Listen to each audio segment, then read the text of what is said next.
Bien-aimés frères et sœurs, en Christ surtout, et ceux qui sont encore dans le monde, parce que nous qui sommes en Christ, serviteurs de Dieu, nous n'avons qu'une mission, c'est vous qui êtes encore dans le monde. Nous vous remercions du fait que vous nous suivez à cet instant. Nazareth Reflex TV est très heureuse de recevoir sur son plateau la réflexion le pasteur Dieudonné Kabongo, qui vient de Kinshasa, qui a été invité par nos soins ici aux États-Unis pour un séjour de 2 semaines. Et pendant son passage, il a déjà passé au travers l'émission La bonne odeur de Christ, où il a répondu à 5 différentes questions. Maintenant, nous allons d'abord remercier Dieu pour sa présence, mais aussi essayer de lui poser une question, 2, 3, 4 questions sur la vie. Nous remercions le Seigneur d'abord pour l'équipe de Nazareth Reflex TV, à la personne de son responsable, le diacre Julien Toya, pour nous avoir agréés sur ce plateau. Pasteur, bienvenue aux États-Unis. Merci, apôtre. Oui, j'étais très heureux parce que quand on parlait, on s'entretenait. Tu as dit que tu devrais rentrer au Congo. Ouais. Mais pourquoi rentrer au Congo au moment où tout le monde est en train de fuir le Congo pour l'Occident? Pourquoi, personnellement, vous, en tant que pasteur, il y a des pasteurs qui abandonnent les églises parce que la situation est difficile. Mais pourquoi dans cette situation difficile, vous, le pasteur Dieudonné Kabongo, vous voulez encore rentrer au Congo parce qu'il y a les moyens de rester? Qu'est-ce qui vous pousse à faire ça? Parce que les gens aujourd'hui pensent qu'il faut toujours aller à l'Occident pour être heureux, mais vous, il me semble que vous êtes plus heureux au Congo, mais comment expliquer ça? En tout cas, merci beaucoup, apôtre Rémi, Oui. pour la question. Et puis, je remercie tous ceux qui nous suivent en ce moment. Oui. C'est vraiment une grande question. C'est une question très sérieuse. Pourquoi je dois rentrer? Tout d'abord, je vous remercie pour votre invitation.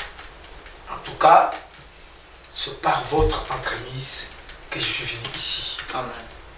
C'est par votre entremise Gloire à Dieu. que je suis venu ici. Gloire Je à vous Dieu. remercie. Gloire à Dieu. D'où je dois être honnête avec moi-même et avec vous et rentrer calmement là où je suis venu. Parce que dans la vie, il faut être honnête. C'est difficile, mais ce n'est pas impossible. C'est difficile, mais ce n'est pas impossible. Vraiment, j'entre dans la profondeur de votre question. Pourquoi je dois rentrer? C'est parce que je sens la responsabilité en moi-même. Chez nous, au Congo, c'est là où se trouve un grand travail. Wow. Alors, nous devons partir là où il y a un grand travail. Wow. Voilà. Donc, ça veut dire que vous nous invitez aussi à revenir au Congo. Voilà, voilà, effectivement. Le frère Julien Toy est en train de suivre, nous devons faire nos bagages et retourner au Congo. Nous devons partir là où il y a un grand travail. Amen. Pourquoi un grand travail? Oui. Il y a quelque chose que vous avez dit. Oui. Vous dites que je suis heureux là-bas. Oui. Oui, je suis heureux là où Dieu m'a placé. Amen. Je suis heureux là où Dieu m'a Amen. placé.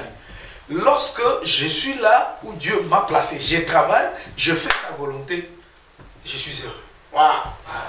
Merci beaucoup pour cette réponse de sagesse. Hein? Là, on comprend que là où nous sommes, selon la volonté de Dieu, c'est là où nous trouverons notre bonheur. Voilà, Wow. c'est ça. Que Dieu soit. Donc, le Congo n'est pas l'enfer, l'Amérique, ce n'est pas le paradis. Non, non, le Congo n'est pas l'enfer. Si c'était l'enfer, moi je n'allais pas rentrer. Wow. D'ailleurs, vous voyez que je vous presse, je vous dis que je suis prêt de rentrer chez nous. Moi, je pensais que c'était à cause de maman Esther, votre épouse. Pas tout simplement pour elle. Hein?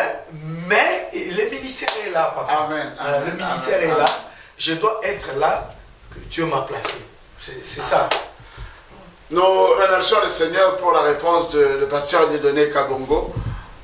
C'est l'une des réponses les plus pertinentes et les plus agréables à entendre. Notre pays, le Congo, n'est pas un pays perdu. Ouais.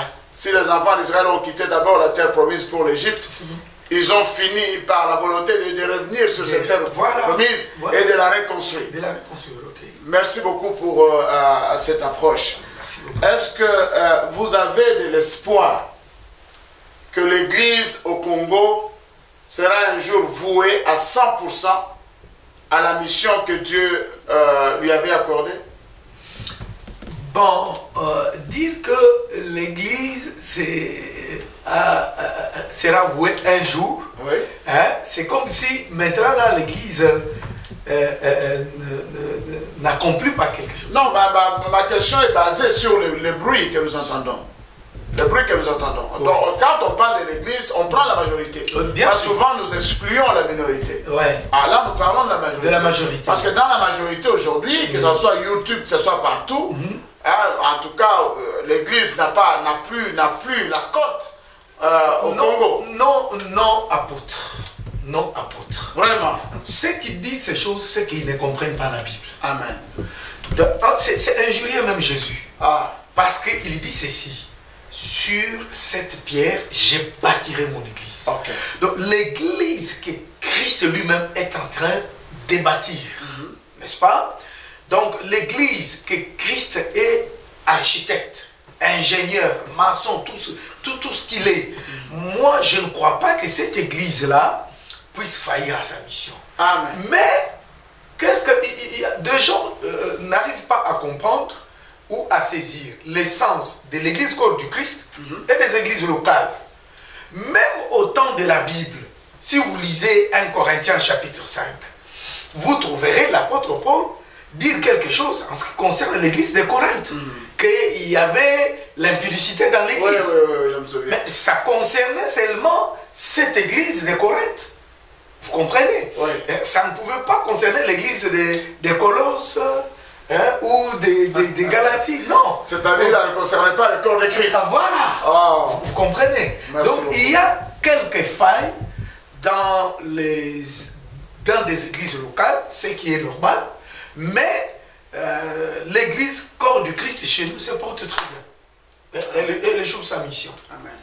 Amen. J'ai aussi, je vous remercie pour la réponse, mais j'ai aussi appris que maintenant, les plus grands projets, surtout votre projet, ce n'est pas seulement de prêcher l'évangile, mais aussi d'élargir l'action de l'Église vers les écoles, les dispensaires. Mais comment êtes-vous arrivé à de telles conclusions? Bon, apôtre, il y a, tout d'abord, en commençant par notre église locale, je vois d'autres enfants qui n'étudient pas. Je vois d'autres enfants qui n'étudient pas. Et ça m'a réveillé. Ça m'a réveillé. Qu'est-ce que nous pouvons faire pour ces enfants-là? En plus, l'apôtre, je ne sais pas, comme vous êtes sans ignorer qu'il y a d'autres maladies qui ne sont pas liées aux esprits mauvais. Des maladies naturelles existent. Oui. Des maladies naturelles existent. Oui. Hein? Des maladies pures et simples cliniques. Voilà. Donc ces maladies-là se trouvent aussi dans l'église. Je vois les gens dans l'église souffrir telle ou telle maladie. On prie plusieurs fois, mais il n'y a pas de changement. Par après, on comprend que ça c'est un problème clinique. Alors sur ce, ça m'a réveillé aussi à ce que nous puissions avoir une école. À partir de l'école maternelle, primaire, voire même secondaire. En plus, nous devons avoir même un dispensaire. Même un dispensaire, si pas tout simplement pour les gens de l'église, mais d'autres personnes. Ça peut être aussi des gens qui n'ont pas reçu Christ comme Seigneur et Sauveur, mais leur apporter des soins médicaux, mais en les soignant, on peut aussi les prêcher au travers des soins médicaux. Amen. C'est cela. Amen. Merci beaucoup. Nous arrêter à 3 questions. Pour faire la trinité des questions. Merci Nous beaucoup. vous remercions pour votre intervention, mais seulement le matin, quand on marchait un peu à pied, Oui. on a essayé, parce que lui, ici, on marche rarement, Oui. on a fait l'exercice de marcher. Effectivement. Vous avez mentionné, je pense que ça vous a échappé, Oui. une seule chose, Oui. vous n'avez pas beaucoup de temps à parler aux enfants. Alors la mission de l'école sera aussi dire aux enfants que c'est Dieu qui est le créateur des cieux et de la terre. C'est Dieu qui est le maître de la vie. Ainsi, ils vont apprendre la science en sachant que derrière la science, il y a un Dieu créateur. Ça aussi, c'était une bonne approche parce que nos enfants viennent à l'église quelques heures et passent des jours et des jours dans des écoles profanes là où on rejette Christ. On rejette Christ. Ouais.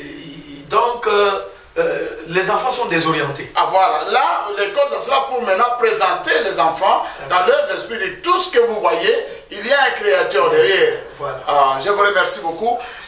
Très chers téléspectateurs, vous nous avez suivis dans Nazareth Reflex TV, spécialement sur ce plateau de la réflexion avec le pasteur Dieudonné Kabongo, que nous remercions beaucoup, avec beaucoup, les idées combien riches, inspirées.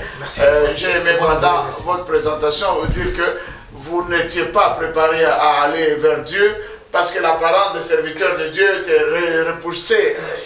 Mais tu es venu par appel, par vocation. C'est-à-dire que comme c'est Dieu qui t'a appelé, il est le seul à te révoquer. Effectivement. Que Dieu soit loué. Nous vous bénissons, vous qui nous avez suivis. Et nous remercions tous ceux qui sont la cause de cette réalisation. Que Dieu vous bénisse au nom de Jésus et à la prochaine. Merci beaucoup. Merci beaucoup. Merci.